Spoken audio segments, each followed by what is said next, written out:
YouTube! Hello world! De retour pour une nouvelle vidéo YouTube. Déjà pour commencer, merci d'avoir cliqué. Merci si tu fais partie de ceux qui ont cliqué sur la première vidéo. Et vu le rythme auquel je risque de poster ces vidéos, je te conseille tout simplement de t'abonner. Aujourd'hui en fait, je viens tout simplement te parler de mon concept. C'est LUL.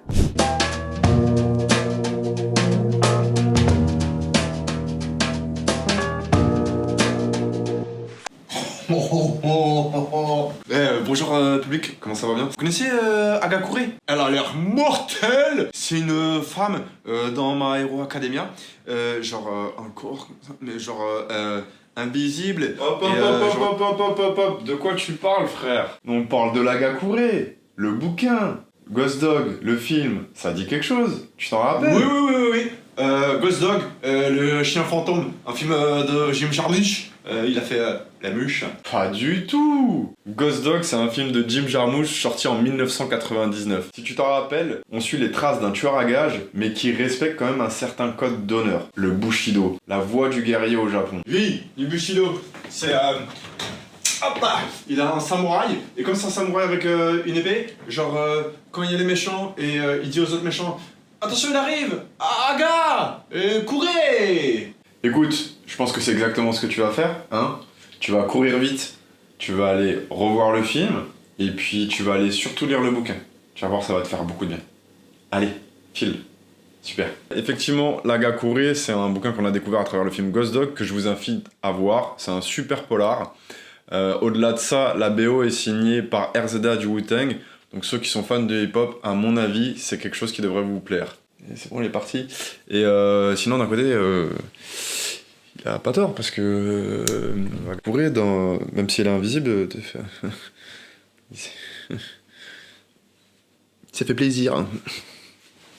Du coup, LUL, lis un livre. Voilà, tout simple. 3 lettres, un concept. 3 minutes pour te parler d'un bouquin et partager avec toi un truc qui m'a fait kiffer et te faire découvrir quelque chose. Du coup, aujourd'hui, on va parler en fait de l'Agakure. C'est un bouquin de Yamamoto Tsunetomo, dit Josho Yamamoto. C'est un bouquin en fait qui est un recueil d'aphorismes sur les samouraïs. Qu'est-ce qu'un aphorisme? C'est en gros une maxime, un proverbe. L'auteur de ce bouquin, il a connu 2 périodes du Japon. Le Sengoku Jidai, qui est en fait une grande période de guerre qui a lieu genre au XVIe siècle, et la transition au moment de l'ère Edo, en fait, qui devient une période de paix au Japon. Si tu veux, il a un peu du mal à trouver sa place dans cette société qui est en train de changer, et il décide de se retirer du monde. À la Oscar Wilde dans L'âme humaine, mais on y reviendra plus tard. Parce qu'au moment de la transition forcément d'une période de guerre à une période de paix, du coup les samouraïs, ils ont plus trop d'utilité entre guillemets.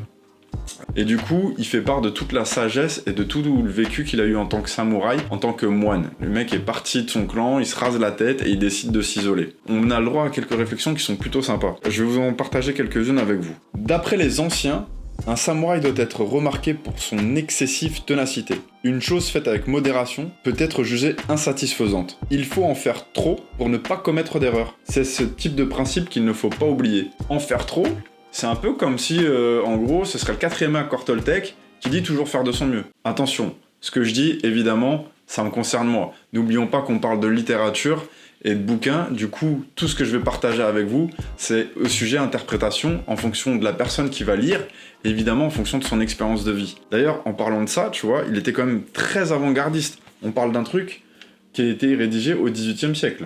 Il n'existe sûrement rien d'autre que l'unique raison d'être du moment présent. Toute la vie n'est qu'une succession de moments. Si on comprend parfaitement le moment présent, il n'y aura rien à faire et rien d'autre à poursuivre. Le mec est déjà dans le développement personnel, les gars. C'est pas Edgar Cole, on est quand même à l'époque des samouraïs, et le mec il te pond ça, tu vois. Et ce qui est ouf en fait dans ce bouquin, c'est une réflexion que je partage notamment avec Yukio Mishima, qui est en fait un grand écrivain. Il dit en 4e de couverture, l'Agakure est un livre unique, c'est un ouvrage auquel je me suis constamment référé, relisant ça et là un passage, sans manquer de me sentir ému. Quel ouvrage vivifiant et combien humain. Et c'est ça qui est fou. C'est que peu importe le mood dans lequel tu te trouves en fait, tu prends le bouquin, tu décides de l'ouvrir, et tu vas tomber sur un truc qui va te faire ressentir quelque chose. Ou en tout cas qui va amener une réflexion sur ta propre personne. Notamment, certains vont se reconnaître parce que c'est une de mes favorites, du coup je vais la partager avec vous. Il existe ce qu'on appelle l'attitude pendant l'orage. Quand on est pris sous une averse soudaine, on peut soit courir, pour aller le plus vite possible, soit s'élancer pour s'abriter sous le toit des maisons. de toutes les façons, on va être mouillé. Si on se préparait auparavant mentalement à l'idée d'être trempé, on serait en fin de compte peu contrarié à l'arrivée de la pluie. On peut appliquer ce principe avec profit dans toutes les situations. Et tu vois, c'est ça qui est ouf, c'est qu'il faut se préparer en fait. Et du coup, une autre qui dit, il existe un dicton qui, lorsque l'eau monte, le bateau fait de même. En d'autres termes, face aux difficultés, les facultés s'aiguisent. Il est vrai que les hommes courageux cultivent sérieusement leur talent quand les difficultés auxquelles ils sont confrontés sont importantes. C'est une erreur impardonnable que de se laisser abattre par les épreuves. C'est vraiment un ouvrage majeur en fait sur le Bushido, à savoir la voie du samouraï au Japon. Et du coup, tellement c'est une œuvre majeure, si tu veux, même pendant la Seconde Guerre mondiale, il a été considéré comme le bouquin qui donnait référence, entre guillemets, à l'attitude que devaient avoir les kamikazes. En gros, on le sait très bien, ils ont une très très forte culture de l'honneur, et forcément, quand tu connais un peu le Bushido, les samouraïs, le rituel du seppuku, voilà, ça laisse quelque peu à réflexion. D'ailleurs, au passage, l'agakure, c'est littéralement traduit « caché derrière le feuillage » ou « à l'ombre des feuilles ». Attends, à l'ombre des feuilles pour les fans de Naruto, le Konoha, c'est le village caché de la feuille, non? En tout cas, j'espère sincèrement vous avoir donné envie de découvrir ce bouquin, parce que c'est le premier épisode de Lul, et du coup, je vais en avoir d'autres à vous présenter. Moi, en tout cas, c'est un bouquin qui a fait partie des ouvrages qui m'ont fait avancer dans ma réflexion et sur ma manière de voir les choses. Comme notamment le dernier que je vous ai lu, sur le fait de jamais baisser les bras, de jamais se laisser abattre, etc. Voilà, c'était le numéro 1 de Lul. J'espère que ça vous a plu. Encore une fois, n'hésite pas à t'abonner. Et puis, je te dis à la prochaine.